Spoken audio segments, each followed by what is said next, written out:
So, taking risk, it could mean different things to different people, and the level at which your risk tolerance is, however way you can measure it, would determine what you have experienced in life. For some people, all their life has been risk after risk after risk. And such people, their tolerance would be wider, if we can classify it as being wide or narrow. In other words, if all you do in life is taking risk, then it would become a second nature to you, that you will just take risk without even thinking about it. But for someone that has always been living a kind of sheltered kind of life, has never been exposed to risk taking, or has never been exposed to not knowing what the next thing would be, if all the things in that person's life has always been that it has been predetermined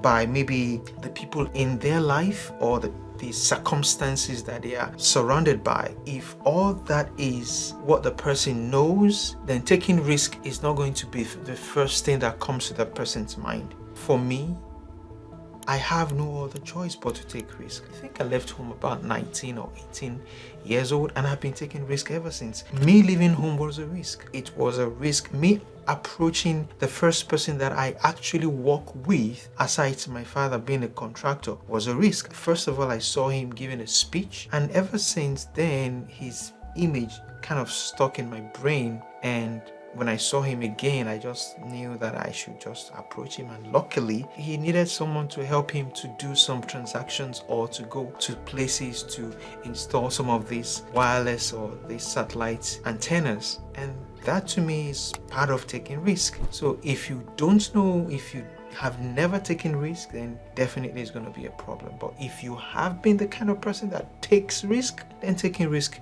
will be like your second nature. Taking risk is not that easy, but the same reason we hesitate is why we need to take it anyways. The growth that you and I are seeking comes from stepping out into the unknown with faith and a little bit of courage. I am not saying that I do not have fear, but with courage, I keep reaching. And to you today, all I'm saying is take that leap. Have faith in yourself. The person that you will become with you taking the risk courageously, that person is worth it.